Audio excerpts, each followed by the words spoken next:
Shipt knows that no order is ordinary. When you order produce, Shipt sees the meals and memories you'll produce with it. Not just soap in your cart. It's what washes away the day. Not paint, but strokes of genius. That's why shoppers with Shipt deliver same day and shop the same way you would. Use code SAVINGS to become a Shipt member for half off only $49 at shipt.com/offer. Terms apply.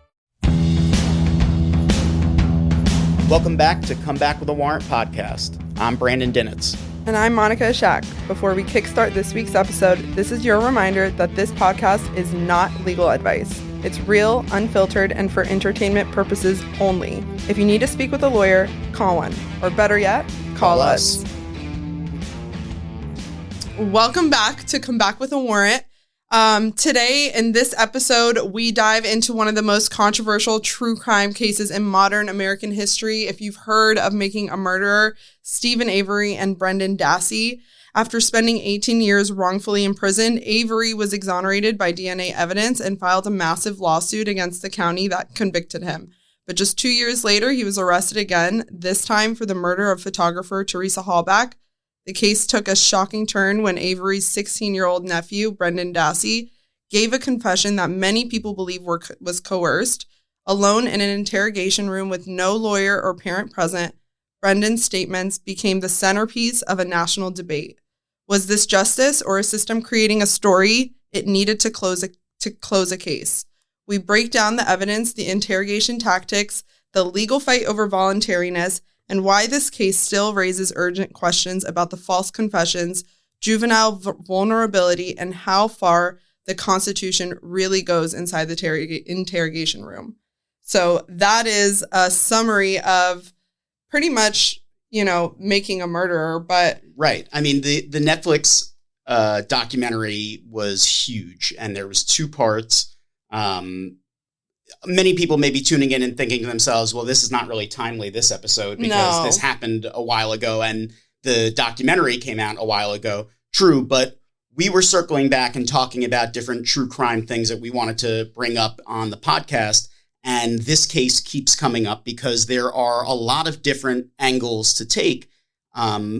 Specifically, we're addressing what happens when a confession comes from somebody that isn't the most credible, and whether or not there is enough, circumstance to warrant this case getting overturned because both of these individuals were found guilty.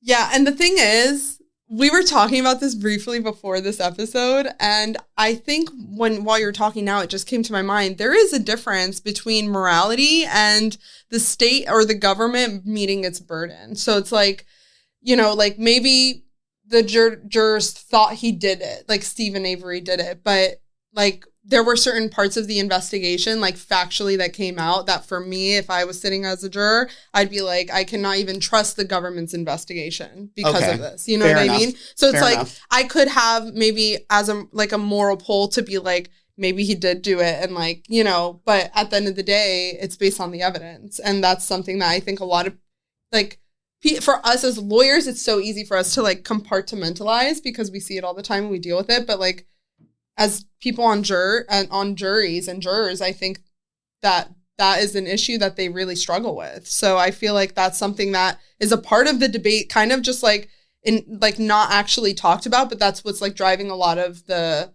emotion behind it, Okay. I think that makes sense. And I think that's fair. I think, a lot of people look at the case and they, especially if you only saw the documentary leaves out certain pieces of evidence that were used to really ultimately that was used to convict Steven Avery.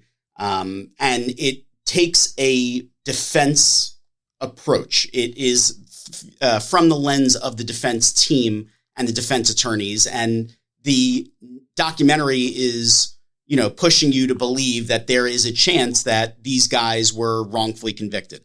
Starting at the beginning, Steven Avery, as Monica said, initially had a legal battle against the same city and municipality that ultimately comes after him again and prosecutes him for murder. He at one point was he was in custody. He was ultimately exonerated and then wound up suing the municipality. Was it Manitowoc? Yeah. So Right. I have it here. He was wrongfully convicted of sexual assault in 1985. He served 18 years before the DNA exoneration came out in 2003. And then he filed a $36 million civil lawsuit against Manitowoc is what you were trying to figure out. Manitowoc County and law enforcement. And that was, I think, actively going on when this happened. So the first big question is, what impact does that case have on the new case? And there's always people out there that think that this civil lawsuit that was in place is the basis of motive for law enforcement to have done something nefarious in this situation. And what I mean specifically, not beating around the bush, is that law enforcement allegedly planted evidence in this case, and that against Steven Avery, because Steven Avery was suing them. That's the angle that people will take, and that the documentary tries to push you towards, is that there is some animosity from these investigators and the police department against Steven Avery. Well, yeah, if it's an individual that was personally liable potentially in the civil lawsuit and is now involved in the investigation when they shouldn't have been. They were like conflicted off to like, it was like not supposed to be. I think that would have made it a much cleaner case. No, but that's how it was. The government, if that officer was not involved in both cases. 100%. That in itself, that fact in itself is one of the main reasons people draw any opinion that Steven Avery may be innocent. For sure. And there was also another thing is that, Brendan Dassey's confession, which we will talk about, but he claims that she was murdered in the garage. Like, she was raped in the trailer and then murdered in the garage. And his DNA, or Teresa Halbach's DNA, was not found in the garage. And so they were like, oh, well, it was because he had like bleached it and cleaned it. But if that was the case, then they wouldn't have found Steven Avery's DNA in the garage. They found his and not hers. So like, there are certain things that are just like not making sense. You know what I mean? Right. So like, and then that on top of that makes me feel like, okay, maybe Brendan Dassey's on top of obviously all the other reasons, his confession is maybe probably not reliable. Right. And just because I think we jumped into it quick. Yeah. So Teresa Halbach is the victim of a homicide in the second case, the case that still standing today. Brendan Dassey and Steven Avery have been found guilty of her murder. Teresa Halbach was allegedly went out to Steven Avery's property. She was a photographer for a car magazine and was going to be taking photos of different cars at Avery's family salvage yard, and was going to be putting them into different magazines so that they could sell off the cars. That's the reason why she was there on the property. What happens is, by virtue of her being there, one of the things that law enforcement later find is her car is at the scene, obviously at the Avery property. So this is one of the things that starts to tie Teresa Halbach to Avery and starts leading down the road of whether or not Avery is a suspect in the murder. Yeah. So Brendan Dassey was at the time 16 years old. So going into like kind of that factual background, he's Steven Avery's nephew, lived next door to them. He was in the public school system in special ed.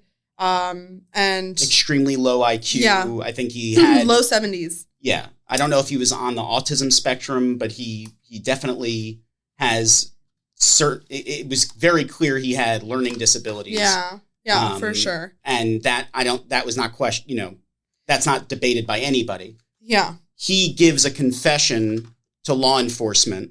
Well, and that confession we're going to get into, but that confession is then one of the main things used to prosecute both Brendan and Steven in their cases. Yeah, well, the thing is, Brendan there was no forensic evidence really against him. Tying him to the murder scene or to nothing. To the murder itself. Correct. Except for, he was convicted based on this confession, which is why his case is such a bigger deal than Steven Avery's, because Steven Avery's is there's controversy over the reliability of the evidence, but the evidence is claims to exist, right? There's a difference. Right. There is, that's a very good point that you just made. There is physical evidence to corroborate what Brendan says happened. And that physical evidence is against Steven Avery. Yeah. And there's really no physical evidence that ties Brendan Dassey to this crime at all. But in his confession, which is highly problematic and is the focus of much of the appellate issues and really why this case gained so much notoriety, Brendan's, I lost my train of thought, but basically what I'm trying to get at is the fact that, for Steven Avery, there was plenty of evidence against him, physical evidence. And whether or not you want to believe that evidence was legitimately there or was planted, that's where a question arises for Steven Avery. But for Brendan Dassey, there was no physical evidence that tied him to the scene. Correct. The only thing that ties him to the scene is his confession. And in his confession, there are consistencies with physical evidence that's later found. For example, the fact that her body was burned and they found, human remains that were burned on the Avery property, that fact, matched. There were certain things that Brendan said happened that matched what the physical evidence later showed. Yeah, but the way the confession goes down is really what's important, because aside, obviously, from the things we just discussed about Brendan and who he is and his, what he, he's 16 and all those things. He was brought out of class into a room with two prosecutors, which I thought was very odd. And they were prosecutors from different offices, not from the same office. And prosecutors or police officers? I watched something that said it was a prosecutor. Okay, I'm pretty sure they were police officers. I don't know. I don't think the prosecutors went to the school. They said it was prosecutors. I was like, oh, okay. But maybe that's not accurate. Well, okay. Keep going. Okay. Two law enforcement officers walk into the school. They pull Brendan out of class. They tell him to come, ask him to speak to them, and basically ask what he knows. And he's like, I don't know what you're talking about. He denies any involvement or knowing anything about it. And then they're like, well, we know you were involved, so you might as well just tell us. And so, this is what basically his defense team and Making a Murderer, what really focused on was their tactics and their strategy in extracting a confession, because it's, they were saying this is what you use on, people who are, grown adults who have fully formed brains and are not a 16-year-old who has no parent present or, way to protect themselves. And on top of that, he already had, a low IQ and other disabilities. So, that is what really the issue is here, the two combined together, because that's what creates the what we call the totality of the circumstance, which is the kind of this part of the standard when the court evaluates, is this confession voluntary or not? So back to the confession itself, the other part that, created kind of a debate between, the prosecution and defense sides of, the internet or the world when they're watching this case is the fact that he said things that were not correct. He was saying he punched, I think he said he punched her. He said Steven Avery punched her. And then they were like, no, that's not what happened, because they had some information already. So they were then said, they gave him the answer and said, well, they were feeding him. Yeah, that's part of the major issue. You know, like whatever it was, that how she was actually killed. They were directing the officers that were in that room with him and during that interrogation, which is difficult to watch because what you're watching is a very uncomfortable, child that is got significant learning disabilities talking to two professionals who are trying to extract a confession out of him. Yeah. And they're not doing it.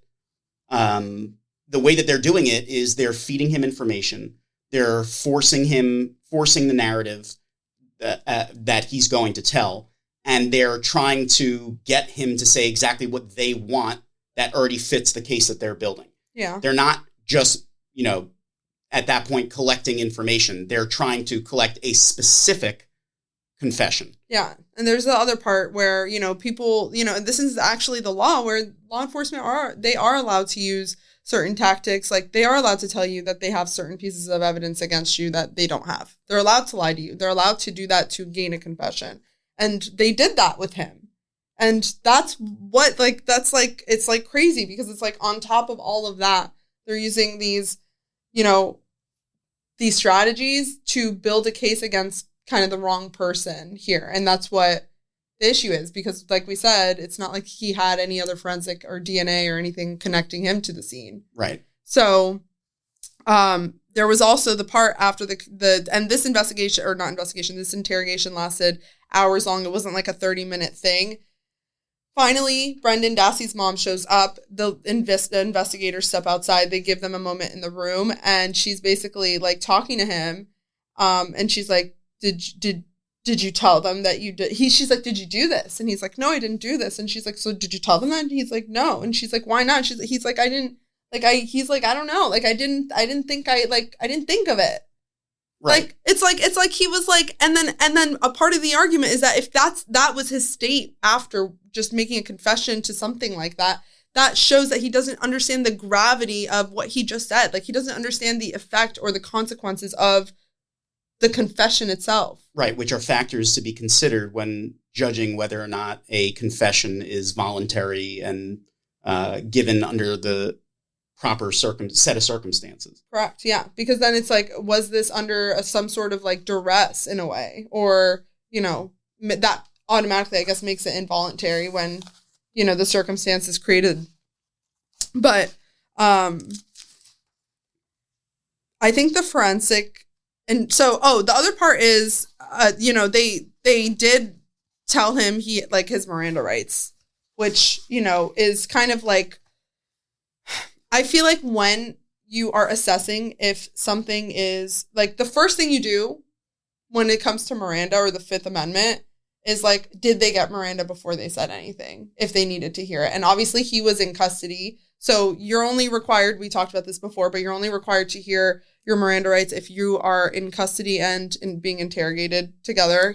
This is like the classic custodial interrogation situation where they pull you out. You are not able to leave, this is the defense's argument, I should say, because what the state or the government would say is that he was told his Miranda rights and was told that he has the right to remain silent. And he chose not to. Yeah, which that then voluntarily waived his rights. Exactly. Right. So that is a part of the argument. So like sometimes even though Miranda's read, there's still an argument to be made that despite Miranda being read, it doesn't matter because this person was not in the proper state of mind or headspace or in the proper maybe life circumstance to be able to say like, yes, like I do want to understand it. He couldn't understand exactly what was being said. Exactly. And he gave back, he just acknowledged it. He acknowledged what was being said. It doesn't mean that he understood what was being said and that he was waiving those rights by speaking with them. Yeah. And, what's sad when you watch the interrogation is it's very much a teenager that just wants to be done and just wants to be, over with and wants to be out of there already. And the police are there with the specific goal of leaving with a very specific confession, and they get it. Yeah.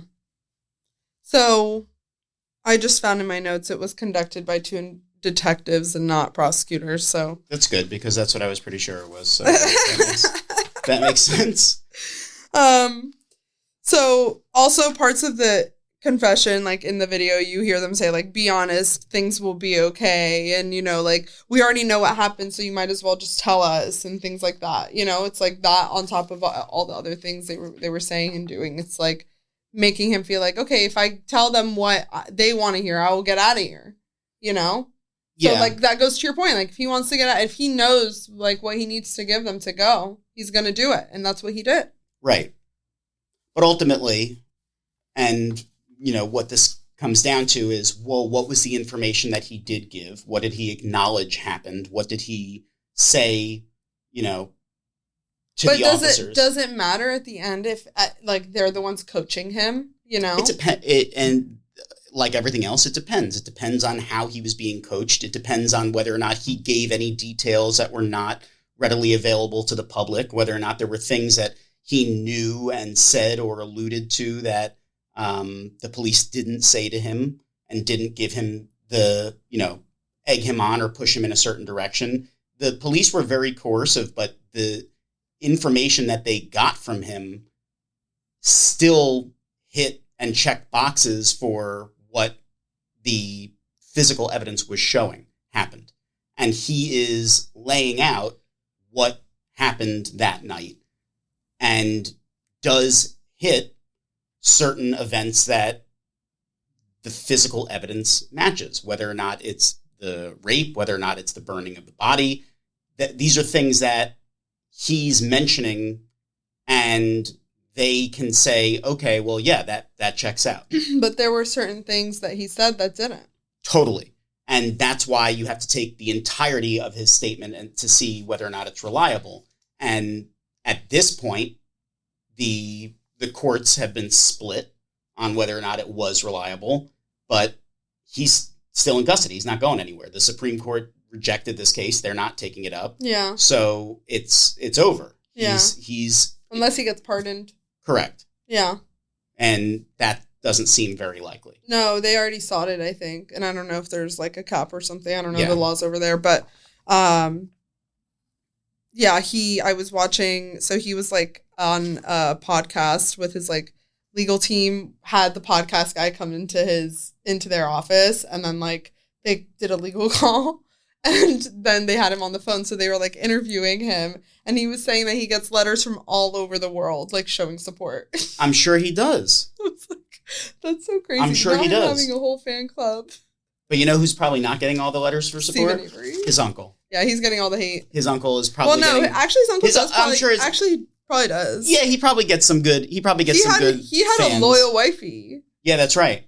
But I also think that she was with him too. I think the majority of people that deep dive into this case think Steven Avery did it. Why? Why do you think Because so? I think it's just a bit of a leap to say that the cops planted everything and that he twice, was wrongfully. 2 times was wrongfully charged and convicted. That's the part for me that I'm like, it's just. But that is speculation. Of course it is. But that's what I'm here to do. I'm here to sit here. I wasn't there that night. Yeah, I don't know. True. Yeah, but I think that the physical evidence tends to show that Steven Avery did it. Yeah. You know? Yeah, but so yes, if we take it at its face, but then when you start to, I think, learn more about chain of custody, things that they, like law enforcement procedure that they should follow in order to protect the, investigation. You want to show that this is a good investigation, especially when it comes to like DNA, forensics, things like that. So it's such a leap to think, all right, let's build it backward. Build it as the dirty cop built it.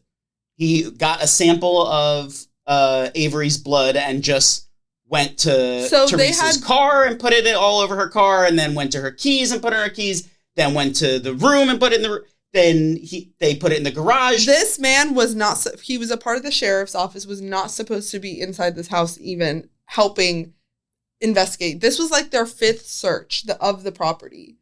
And suddenly this key pops up, and it's like where they find it is kind of in plain sight. It's like there's the bed and then the side table, and then it's like sitting on the ground right there. And then they find like blood on it, and they're like, he's the one that finds it, and he's like, wow, look at this. Okay, that key. Let's give you the key. Let's say that key is planted. Okay. What about everything in her car? Well, there was vials of blood that were found with, like, they had, like, holes in them, and they weren't, like, covered with tape with the way that they were supposed to take it to test it. So there were, like, when they took his blood, right. it was not, like... It was not transported properly. It was not contained properly. So, like, that for me, I'm like, what? So what happened? What happened here? I need an explanation. Like, if I were on the jury, that's how I would feel. If I heard that. What about the burn pit at his house? That is sketchy to me. I will admit that. I will. And her DNA is found in the burn pit, isn't it? Isn't something of hers found in the isn't there human remains found in the burn pit? Yeah. I don't know if it was, hold on. I think it was, I'm like, should I look this up? I don't know. It's like, look, is it possible that the police planted all of this evidence against him to frame this murder on Steven Avery? Is it possible? Sure. Is it reasonable? Is it likely? They went through all this trouble just to frame because they didn't get him the first time in the 80s. So now they're like, we got to double down and get this guy. It's not so much the 80s situation. It's more so the active lawsuit situation. Because he was suing them for being wrongfully convicted the first time. Correct. And because of that, these people are willing to risk their entire career and plant the evidence. Plus, like, if you're told not to go there, why are you there? As an officer, why are you so interested in this? If you are told and you know that they're, like, you know the stakes of going to the Avery property to investigate and be a part of this criminal investigation because of your civil lawsuit, just if you actually just want to, like, stay out of the way and mind your business and do your job, keep your head down, do that. But why the fuck are you showing up to his house and searching for shit? I get it. I get that there are some sketchy parts and ties here. It just, you know, I always think about it like they're going to risk their entire career over that one case. Like I mean, I would hope that's not, my mentality is you're going to risk your whole career to frame this one guy. I'm not saying it's not possible that he did it. Listen, if he did it, I probably, maybe, sure. But for me, like, that's what I'm saying. Like, if I am on the jury and there is any sort of, they wouldn't let your ass on the jury. Yes, true. I would not make it on a jury. They're not going to let two criminal defense attorneys on a fucking jury. But, like, I feel like that is a reasonable way to think. Like, if it's a botched investigation in any aspect, or there's not sort of, like, a proper procedure followed because it's there for a reason. You're seeing and there were multiple, but you're seeing a forensic issue and a chain of custody issue, and you're saying all forensics, evidence that goes to chain of custody, I'm out. No. Okay. Plus his bias, plus the blood vial, like the blood vial plus his bias, plus the fact that they did like 4 or 5 searches and they suddenly come up with this key that's like in plain sight, and this is the guy that like, there's just like some sort of like disconnect for me. You know what I mean? Like, I agree. There's some sketchiness there. Yeah. For sure. So but is the sketchiness enough and then to say he didn't do it? The whole bleach situation was weird. That the allegation was that Steven Avery cleaned up the because was it the garage or the bedroom? So actually there was, I guess, a piece of forensic, I should say, for Brendan Dassey was his pants from the day that he was, I think, got arrested or interrogated. One of those days, he had a bleach stain on his pants, and they were saying like that was from when they cleaned up Teresa's DNA in the garage. But Steven Avery's DNA is in the garage. Like, well, Steven Avery's DNA would be in the garage. It's his house. Yeah, but if they killed her in the garage and then bleached it, then Steven Avery's DNA would not be in the garage. If he didn't clean well. Well, if they didn't clean well, then there would be blood and DNA everywhere. I don't know. So, like, just make it make sense to me. Like, there's just too many leaps. There are too many gaps. Yeah, there are. And the state has the burden. The government has the burden. That's why I'm like, no, I'm not. But, I understand that a lot of these major issues have been highlighted after the first trial that was done against Steven Avery. But at that trial, it's not like he had no defense team. So they had to have pointed out some of these things. Yeah, they were definitely like, oh, no, I think they did. So a jury still came back and said, yeah, you did this. Yeah. Yeah. It's true. I did see like a video online of them like basically like talking so much shit on Brendan Dassey's court-appointed lawyer. I don't know if it was a public defender. They just said it was court-appointed. Because, that could not be a public defender. But because he like had missed some sort of like hearing or something because he chose not to be there or something. Like, he, like, was just, like, buy him out. And then, like, he was being interviewed on it later, and he's like, yeah, probably, like, looking back, I probably, like, shouldn't have done that, but I was doing what I thought was best at the time, I think no matter what, Brendan Dassey got the short end of the stick. For sure. Because if he would have had his parents prevent that interview from happening, I think absent the interview, absent that confession, they still probably could have convicted Steven Avery with just the physical evidence alone. I don't think they needed that confession I don't think the confession was the nail in the coffin for Steven Avery. I think the physical evidence was. But that's if you believe Brendan Dassey, if you believe he did it. Correct, which I do. but for Brendan Dassey, I mean, all they're going on is that confession, and those confessions the tapes is brutal to watch. Yeah. I mean, it really looks like the type of example that you would see somebody give to show a confession that's not good. Yeah, well, this is also another part of like legal principle is that the children are not treated the same as I was going to say attorneys, as adults in the legal system. Like, you are literally, there's a reason we have a juvenile justice system and adult system. There's a reason why, like, there's that protection of being able to have your parent present during, and like, you don't have that. If you're a kid, if you're being interrogated and you want your parent there, you can have your parent there. If you're an adult, obviously that you don't have that type of protection. Right. And that's because you like are a child, So like you're more susceptible to pressure. You're more likely to comply. You're less likely to say, no, I don't want to speak to you. And on top of that, if you have a disability, which we already said, but,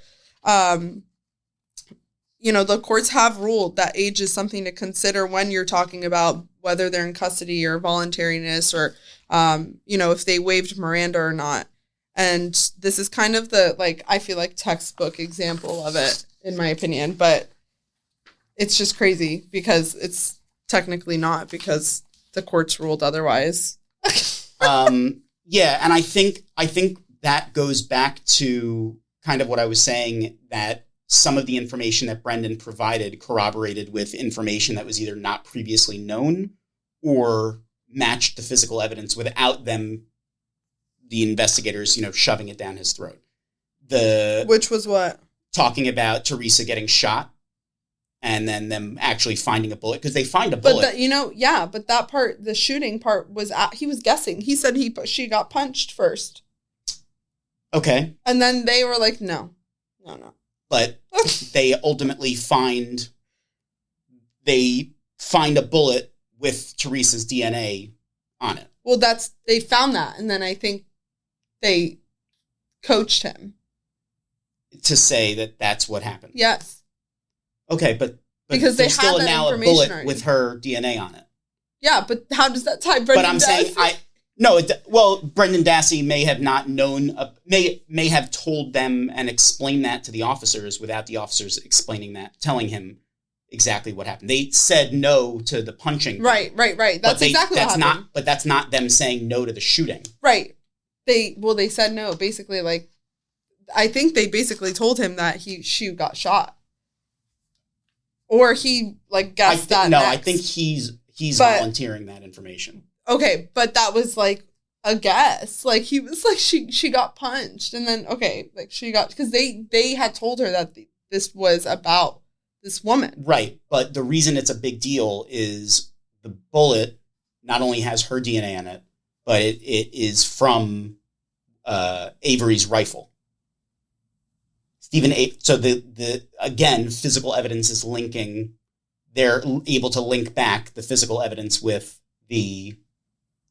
his confession. So the combination there, that locking in, whether or not he was completely fed that answer or not, now you're starting to say, okay, here's physical evidence, here's what his confession is. Things are starting to match. Okay. Granted, I understand the argument is, but yes, he's being fed a lot of this information and he's not giving it, but he's saying things that are not either known to the public at the time or are again consistent with the physical evidence that you would only know if you knew about it's one of two things. Either he's guessing or he was involved. Knew. Yeah. Right. So that's basically I don't think he was. I think his involvement was, at the direction of his uncle. And his uncle telling him. No, I do. I think his uncle was telling him what to do while he was there. Oh, yeah. I don't think this. I don't think this kid at all was any type of mastermind or plan or anything to do with this. I don't think that the government or that he's even violent to begin with. I don't think any of that about him. It's just. You think he helped him? I don't think he helped him. I think he was there. I think he was just there. I don't think Brendan Dassey helped Steven Avery though. But I think he may have been there. Interesting. I think that's something that I can maybe get on board. that he may have been there. See? You see, after all of that. No, only because I've had that thought before. Because I'm like, I think the fire pit There's situation. There was a few things that I was like, maybe he was around, because there are certain things that he did say, but the way they present the interrogation videos is like clipped off. So it's so hard to come to your own conclusion. I think if I saw all the discovery, I maybe have a different view, as like just maybe an attorney or a person or whatever. But from what it's hard, because when you're watching things, they present it in such a way. Well, of course, they made a very good two-part, very good documentary or two different multi-parts of the series, but Making a Murderer 1 and Making a Murderer 2, they put these out for the purpose of like swaying the public, right, coming out and saying, with an outcry that there's no way these two guys did this. Yeah. And they leave out the shit that's really strong against Steven Avery and the things that are strong against Ray. They're leaving that out of the documentary intentionally. It's not like this is this documentary came out and it's like, let's present you with all the facts from both sides and let the viewer at home decide. That's not what they're doing. If the documentary was the trials, I think the world may see a different perspective. Yeah. But unfortunately, the trials themselves, certain pieces of evidence and certain information is going to be excluded just based on the rules of evidence or based on pretrial rulings. Yeah. Whereas, I like the idea, like you were saying, if I was able to sit down and review all of the discovery from start to finish and then really make a decision on what I think happened, I mean, Yeah.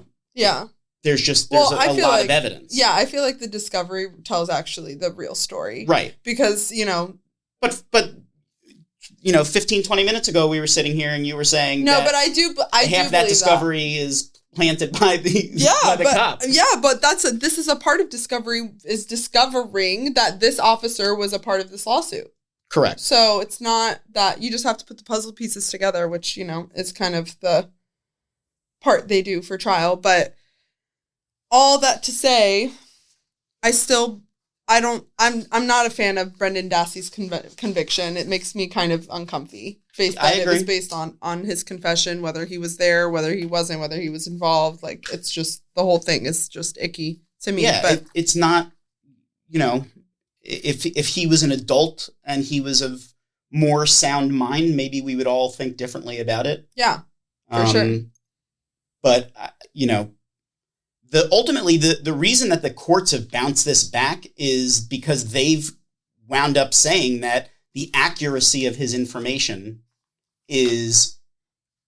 outweighs the concern that he was coerced or pressured by the cops, that what he specifically said matches, which is consistent with the physical evidence or information that was not publicly known. Right, which is the debate we're having right now. Because I'm like, that's the only thing I can say is like, I won't know until I see the whole entire thing. Right. Which we probably will never see. We'll never see, right. So, but this is honestly like a really, I mean, it's a constitutional issue. It's a big deal because it comes up all the time in criminal cases, whether the confession is, reliable or not. We still have to make that assessment as attorneys, but it's cool when like it's like publicized and on the media and we watch it and we're like, oh shit. Yeah. But obviously whenever I watch things, I'm like, I definitely know that this was like, it was made by, whatever production team they have going for like their defense, PR. You know what I mean? Right. 10 out of 10, because this really had people like debating on the internet. Because people do believe it. And, you know, like as two defense attorneys and as a former prosecutor, like I look at the case from the bird eye view, looking at it as a whole. Yeah. And it's one of those things where you really, at the end of the day, you follow the evidence. Yeah. Yeah. And the evidence is what has led to these convictions. It's not the other shit on the sides. Yeah. The thing is, like, I would love to believe that the system always gets it right. But like, unfortunately it doesn't. Yeah. So like, it's hard to just like kind of make that leap of faith when you know that like certain investigations you've seen yourself, like the integrity was like compromised. So like when you hear a story about it, it's not so far-fetched anymore. Mm-hmm. Like it becomes kind of like more real. So especially on top of that, when it's like being painted as such. So all that to say, maybe we'll do more true crime episodes. I think we should be doing more true crime, and we will mix it up with current and less current stuff, because we talked about Casey Anthony before. Yeah. We've now talked about Making a Murderer. We've talked about we talked about Diddy a little bit. So we've talked about some true crime stuff, but I think this is a great area of debate, and I think we'll get a lot of good feedback from, people that listen on what they think happened. For sure. And there are a lot of people out there that do truly believe that Steven Avery and Brendan Dassey are innocent.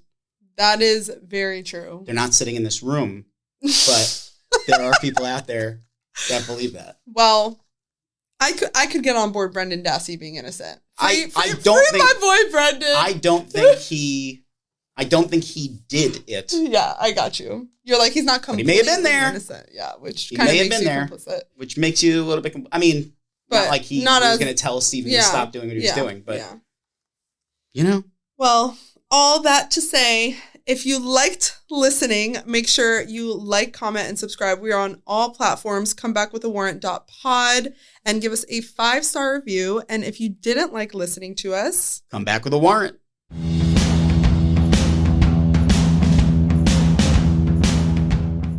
Avoiding your unfinished home projects because you're not sure where to start? Thumbtack knows homes, so you don't have to. Don't know the difference between matte paint finish and satin? Or what that clunking sound from your dryer is? With Thumbtack, you don't have to be a home pro. You just have to hire one. You can hire top-rated pros, see price estimates, and read reviews, all on the app. Download today.